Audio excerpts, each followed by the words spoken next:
Hey students, this is a follow-up lesson to today's lesson. But before we go any further, you must be wondering why I'm so happy. I'm happy because Manchester United won 3-0. Glory, glory, Manchester United. Alright, we're going to continue to look at radicals. But before we proceed, let us look at the fun fact. An irrational number is a non-terminating, non-recurring decimal. Here we have some examples. Pi, 3.14, 5, 6, 8, 7 to infinity. So pi is an infinite number. We have root 2, root 3, root 5. Now, all prime numbers under the root will give you an irrational number. Those are infinite numbers. All right, so we have this symbol that we use to represent radicals. So this symbol is called the root symbol. Now, whatever number is under the root is called the radicand. All right, now, I would even say it's a misconception, but sometimes we take it for granted. Now, this is understood as being the square root. Even though we don't have the little 2 here, it is understood as square root. Just as how 6 is understood as a fraction, 6 over 1. Alright, but if you're talking about another root, that would be cube root. And if you're talking about another fraction, that would be 6 over 7. Alright, but without the denominator, 6 is understood as 6 over 1. Without the little 2, this is understood as square root. Alright, so there are 2 important things we need to remember when dealing with radicals. Is the perfect square numbers, and I've made a square number list from 1 to 20. Perfect square numbers are numbers that any number you multiply by itself, whatever the product is, that is a perfect square number. So if we multiply 7 times 7, we'll get 49, and 49 is a perfect square number. Likewise, 12 times 12 will give us 144. 144 is a perfect square number. Alright, the next thing that we need to understand is the radical law number 1. Now, whatever root is raised to the nth power, power meaning the second power, third power, fourth power. So whenever we have a root raised to the nth power, whatever the radicand is, we can break the radicand into 2 factors and have them separately. So this root raised to the nth power, with the radicand being a, this root raised to the nth power with the radicand being b. So we can find 2 factors, any 2 factors of the radicand. One of the factors should be a perfect square number. And then we cancel from there. So I'm going to give you an example. Say we are given 72. So evaluate the following. Alright, so a root 72. Alright, so we want the value of that. If you are using a calculator, you could just punch in root 72 and you get the answer. But questions like this will mainly come on your multiple choice paper. So therefore, you'll have to work it out. So let's go.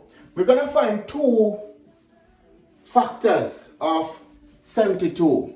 One should be a perfect square number. So let's see 1. We can't use 1 because 1 times 72 will give us back 72. Alright? So let's use 4. See, 4 can go into 72. 4 into 7 goes 1 time.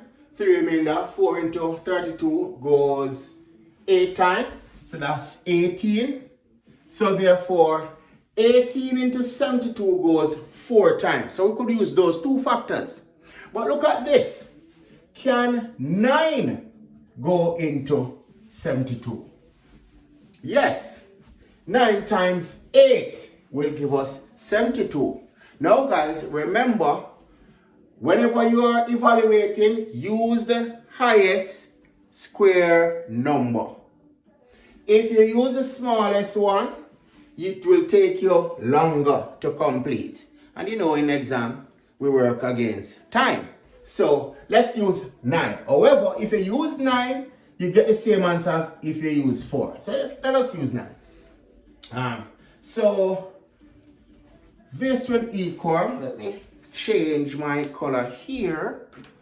This will equal, oh man. Alright, so here we go. Root 8 times root 9.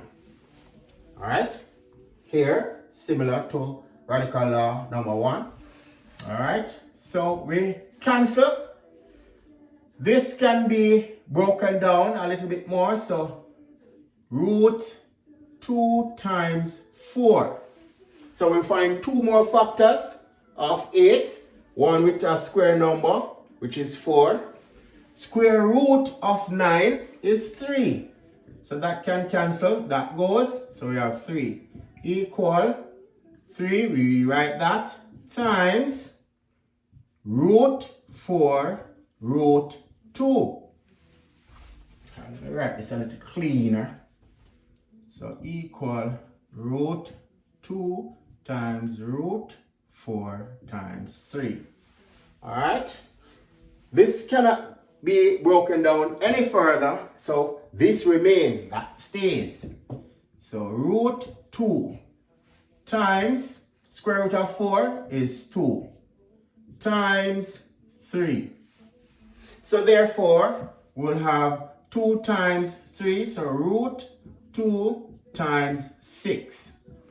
And when we're dealing with radicals, we tend to put the whole number at the front. However, you can leave it like this. Root 2 times 6. Remember, multiplication is commutative. Doesn't matter the order of operation, the result will be the same. So 3 times 6 will give us 18, and 6 times 3 will give us 18. But to let it look tidy and nice, we put 6 root 2, and that will be our answer. Alright, so let us try, say we are given the square root of 81. 81 here is a perfect square number. So we don't have to find 2 factors of 81. All we need to do is just cancel. So the square root of 81 will give us 9. Done. Alright. What if we are given, say, 27? Root 27. Alright. Put it down a little bit more. Don't go in that one. 27.